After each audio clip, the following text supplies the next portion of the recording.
Is anyone taking the call? Yes, I do, Mr. President. The Leader of the Opposition. Thank you, Mr. President. If I could just collect my thoughts for a moment.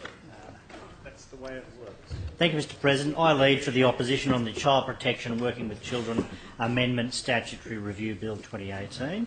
The opposition will not be opposing the bill. The Working with Children check was first established in 1998 by the Carr Labor Government. Two acts introduced the check scheme: the Child Protection Prohibited Employment Act 1998 and the Commission for Children and Young People Act 1998. In 2012, the government introduced the Child Protection Working with Children Act 2012 in response to a review of the Commission for Children and Young People Act 1998 and an Auditor-General's report on the Working with Children check. This bill overhauled the Working with Children check scheme and introduced a statutory review in Section 53 to be conducted by the Minister after 5 years from the date of assent. The Department has now undertaken the 5-year statutory review in line with the legislation, has made a number of recommendations which has given rise to the legislation now before the House. In 2015, the Royal Commission into Institutional Responses to Child Sexual Abuse examined the Working with Children checks nationwide and made 36 recommendations for each Commonwealth, state and territory jurisdictions to adopt, with the aim of creating a national framework and consistency of standards across those jurisdictions. In the 2015-16 state budget, the New South Wales Government removed 82 staff from Family and Community Services, as it then was, which included a cut of 11 jobs, saving around $2 million from the Office of the Children's Guardian, which administers the Working with Children check scheme. After pressure from the opposition, the then Baird government reversed the cuts to the Office of the Children's Guardian. In June 2015, and in response to Royal Commission recommendations around out-of-home care, the New South Wales Government introduced the Child Protection Legislation Amendment Bill 2015, which included a number of changes to the Working with Children check, such as requiring an employer to verify an employee's Working with Children check status on the register, requiring verifications to occur both before the worker commences child-related work and again after 5 years, and also reducing the time frame for Working with Children check applicants to provide further information to the Office of the Children's Guardian from 6 months to 3 months. During debate on the 2015 bill, the government incorporated opposition amendments expanding the list of disqualifying offences which would prohibit an applicant from receiving a Working with Children's check clearance within the state of New South Wales, and to prohibit the right of review to the Office of the Children's Guardian or to the New South Wales Civil and Administrative Tribunal where an applicant had been previously convicted of a serious criminal offence. The latter issue is again being revisited in this legislation. In 2016, the government further introduced the Child Protection Working with Children and Other Child Protection Legislation Amendment Bill 2016, which contained a package of further amendments to legislation relating to child protection, employment and education proposed by the New South Wales Children Guardian.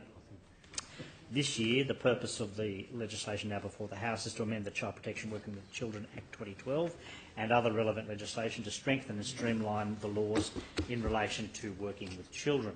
The bill implements the first tranche of recommendations that come from the 2017 statutory review into the 2012 Act, and also aims to implement Royal Commission recommendations, and is a continuation of the reform process in this area aimed at achieving national consistency in standards across different jurisdictions. The bill before the House amends the Child Protection Working with Children Act 2012, as well as the Child Protection Working with Children Regulation 2013 and the Child and Young Persons Care and Protection Regulation 2012 in the following ways.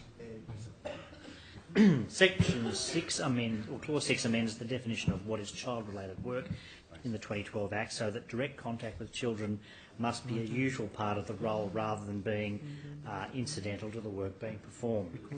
This is proposed to ensure that the scope of the Working with Children check scheme is properly focused on those persons whose role or occupation most need to be brought within the focus of the scheme. Section 5C inserts a definition of criminal history into the legislation, which expands on the current definition of criminal record to include whether convictions are spent or not, findings of guilt that did not result in a conviction being recorded, and charges regardless of the status or outcome, and irrespective of whether or not it relates to a person's history as an adult or indeed as a child. Now, this information is already considered in the Working with Children Check assessment process in New South Wales, but it is not specifically defined in the legislation. This proposed change is in line with recommendations from the Royal Commission. The bill changes all references to criminal record in the legislation to being references to criminal history wherever it appears in the legislation.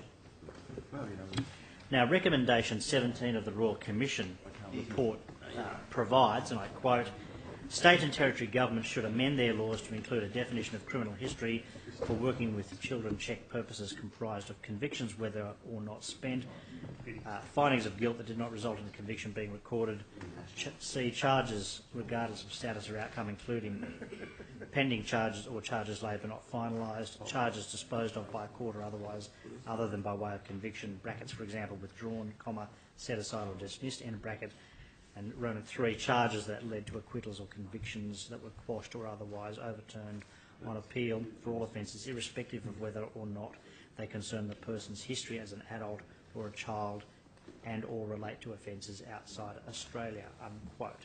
So it can be seen that this expansion in 5C is referable to the recommendations of the Royal Commission into institutional responses to child sexual abuse. Section 9 and 9A amends the 2012 Act to make it an offence for an employer or respective placement agencies on behalf of an employer to fail to obtain and verify the details of a worker employed to work with children or to keep a record of the details that were obtained. This is proposed to facilitate greater compliance with the scheme. Section 9A is inserted into the legislation to require licensing, registration and accreditation authorities to obtain and verify the details of a person whom a licence, registration or accreditation is provided, and to keep a record of the details that were obtained. This is being proposed to address a gap that has been identified in the statutory review, whereby licensing authorities and placement agencies did not have the verification obligations.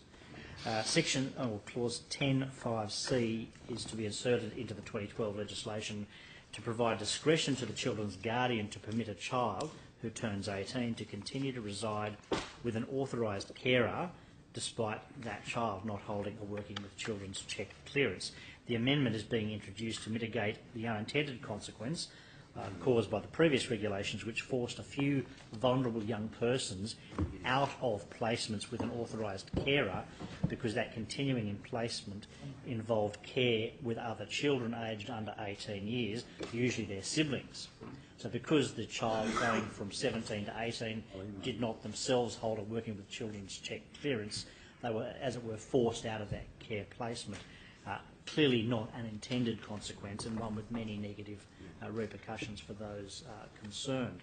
So instead, the Office of the Children's Guardian will be allowed to authorise the continuing residence approval, quote unquote, provided that there is evidence of sufficient risk mitigation strategies within the placement. Sections 27 and 28 are amended within the 2012 legislation to change the powers of the New South Wales Civil and Administrative Tribunal when carrying out reviews under the Act. The legislation will propose a new requirement to consider any existing court or tribunal orders that are in place when carrying out a review, and there will also be the requirement for NCAT not to stay a decision to refuse or cancel or to impose an interim bar on a Working with Children's Check clearance unless the tribunal is satisfied that appropriate arrangements are in place for the supervision and enforcement of its conditions.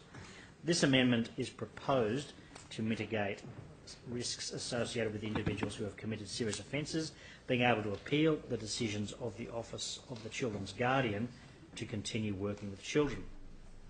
It's noted that in 2015 the opposition, the Labor opposition, proposed amendments to the Child Protection Legislation Amendment Bill 2015 which addressed concerns about the number of appeals of decisions of the Office of the Children's Guardian from individuals who had previously committed serious offences, and those amendments were incorporated into the legislation by the government at the time.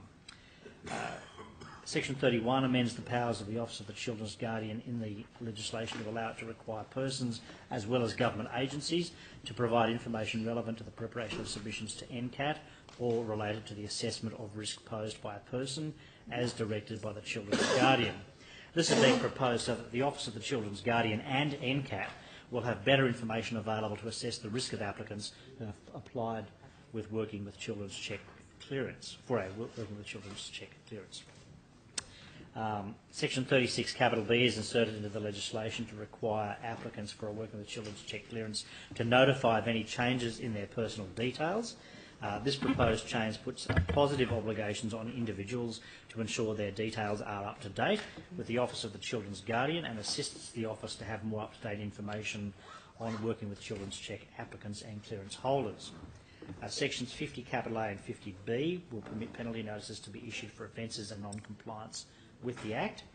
At Schedule 2, the Child Protection Working with Children Regulation 2013 is amended to require parent volunteers on overnight camps to have a working with children's check clearance. This involves removing an exemption which currently exists for parents that volunteer on overnight camps with their children.